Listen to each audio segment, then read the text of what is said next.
elle resta là, quelques heures, tenant le bébé du bout des doigts, jusqu'à ce que la peur prenne le dessus.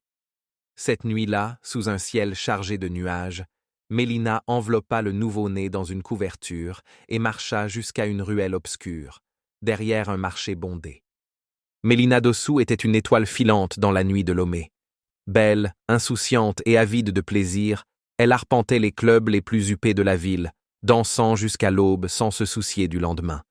Sa meilleure amie, Aïcha, plus posée, tentait souvent de la raisonner. « Mélina, tu ne peux pas vivre ainsi éternellement, tu joues avec le feu. »« Relax, Aïcha, la vie est courte, autant en profiter tant qu'on est jeune. » Les mois passèrent, et, sans qu'elle ne comprenne pourquoi, Mélina commença à ressentir des changements dans son corps. Au départ, elle mit cela sur le compte de la fatigue et des nuits blanches accumulées. Mais peu à peu, d'autres signes s'ajoutèrent, nausées matinales, vertiges, fringales soudaines. Un jour, alors qu'elle se préparait pour une soirée, Aïcha la fixa avec insistance. « Mélina, tu as remarqué que ton ventre commence à s'arrondir ? Tu exagères. C'est juste un peu de ventre à cause des cocktails. » « Non, Mélina, je crois que tu es enceinte. » La remarque la fit éclater de rire, mais au fond d'elle, une peur grandissait. Elle n'avait pas pris conscience du temps qui passait, et l'idée même d'être enceinte lui semblait absurde.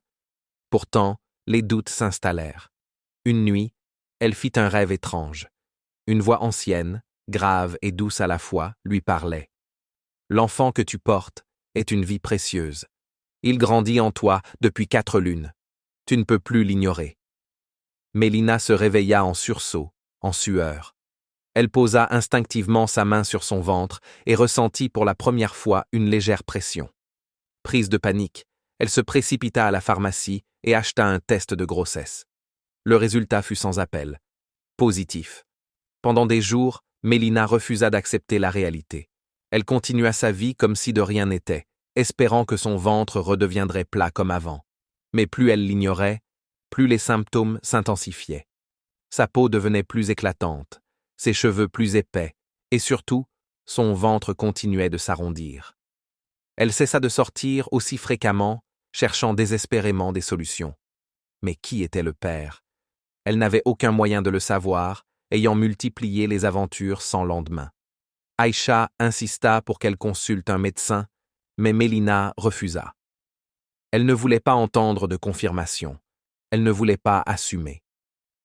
Jusqu'à ce que, lors d'une de ses rares sorties, elle s'effondra en pleine rue sous l'effet d'un violent vertige. Quand elle ouvrit les yeux, elle était allongée dans un dispensaire. Une sage-femme au visage bienveillant se tenait à son chevet. « Ma fille, ton corps parle. Il est temps d'écouter. Tu es enceinte d'environ 5 mois. » C'était un choc. 5 mois? Comment avait-elle pu ignorer une chose pareille aussi longtemps? Les mois passèrent et son ventre devint impossible à cacher. Mélina vécut une grossesse en silence, oscillant entre la peur et le rejet de cette réalité. Elle s'isolait de plus en plus, évitant Aïcha et toute personne pouvant lui rappeler son état. Finalement, une nuit de grande pluie, alors que la ville était plongée dans le silence, Mélina sentit une douleur atroce lui transpercer le ventre. L'heure était venue. Seule chez elle, elle lutta avec les contractions, incapable d'appeler qui que ce soit à l'aide.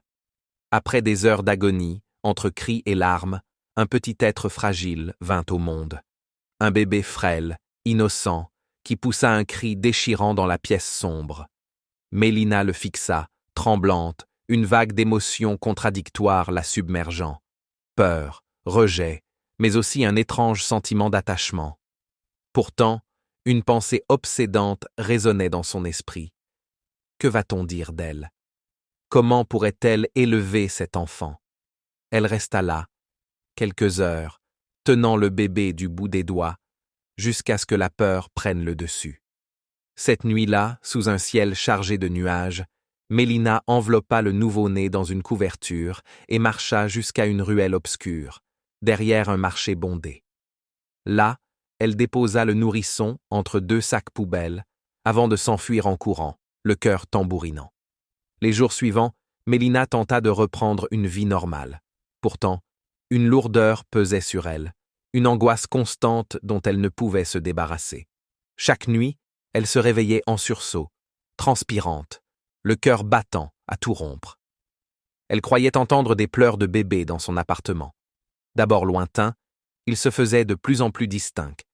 Les bruits venaient de partout, de son armoire, de sous son lit, du couloir.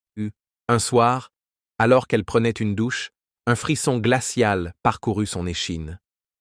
Lorsqu'elle sortit, elle vit un message écrit sur le miroir embué. « Pourquoi m'as-tu laissé ?» Mélina hurla et recula précipitamment. Son appartement, d'ordinaire chaleureux, lui semblait désormais lugubre. Les lumières clignotaient parfois sans raison, une odeur de lait caillé flottait dans l'air, et le silence pesant était souvent interrompu par des bruits de berceaux grinçants. Une nuit, alors qu'elle tentait de dormir, une voix enfantine chuchota près de son oreille. « Maman, où es-tu » Mélina bondit hors de son lit, alluma toutes les lumières et sortit précipitamment de son appartement. Elle erra dans les rues de Lomé jusqu'à l'aube, incapable de rentrer. Chaque jour devenait un supplice. Elle se mit à éviter son appartement, restant dehors jusqu'à tard, cherchant un refuge dans des bars, chez des connaissances. Mais rien ne pouvait calmer son esprit tourmenté. Elle savait qu'elle devait faire face à ce qu'elle avait fait. Mais comment affronter un fantôme du passé? Affolée, elle chercha des réponses. C'est alors qu'elle rencontra tonton Jonas, un vieil homme du quartier réputé pour ses connaissances spirituelles. Tonton Jonas, lui jetant un regard perçant. « Tu crois que l'on peut abandonner la vie sans conséquence, ma fille? L'âme d'un enfant rejeté ne trouve pas la paix si facilement. » Mélina sentit son cœur s'accélérer. Comment savait-il ce qu'elle avait fait? Mélina, d'une voix tremblante. « Je ne voulais pas… » Tonton Jonas, secouant la tête. Les esprits ne connaissent pas les excuses. L'enfant cherche sa mère, il te hante, car il a été arraché à ce monde dans la douleur et l'injustice. Il lui révéla qu'une mystérieuse femme avait pris le bébé cette nuit-là. Mais tout n'est pas perdu.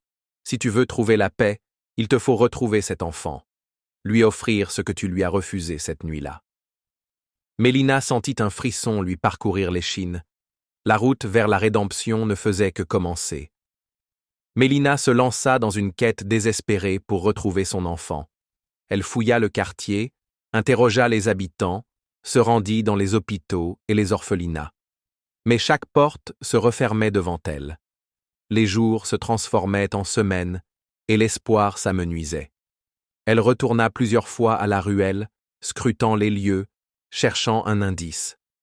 Un soir, alors qu'elle s'apprêtait à repartir, elle aperçut au loin un landau abandonné, légèrement bercé par la brise. Mélina s'approche précipitamment. Une angoisse immense la saisit en voyant la couverture vide. Le cœur battant, elle se retourna pour voir une silhouette discrète derrière elle. C'était une femme d'âge mûr, au regard empli de tristesse.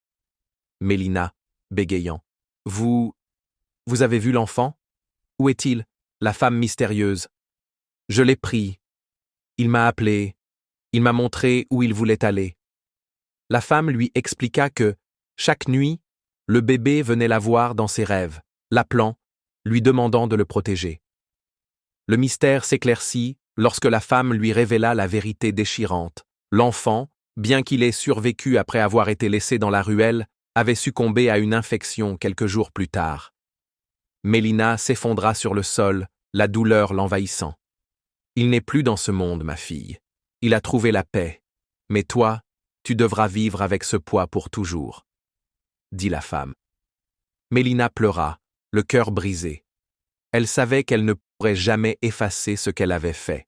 Mais à travers sa douleur, elle comprit enfin la profondeur de son erreur et la nécessité de réparer ce qu'elle avait brisé. De retour dans la ville, Mélina chercha un moyen de réparer son tort. Elle s'engagea dans une association venant en aide aux femmes en difficulté, partageant son histoire avec celles qui traversaient des épreuves similaires. Mélina, les larmes aux yeux. « Je ne peux pas changer le passé, mais je peux empêcher d'autres femmes de commettre la même erreur. » Avec le temps, elle trouva une certaine paix. Elle s'investit dans la prévention, écoutant, conseillant, soutenant les femmes qui, comme elle, cherchaient à fuir une vérité qu'elles ne pouvaient plus ignorer.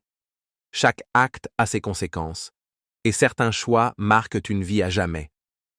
Mélina apprit à ses dépens qu'il est essentiel d'affronter la réalité, peu importe la douleur qu'elle entraîne.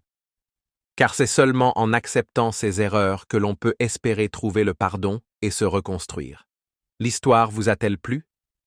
Dites-moi dans les commentaires et abonnez-vous.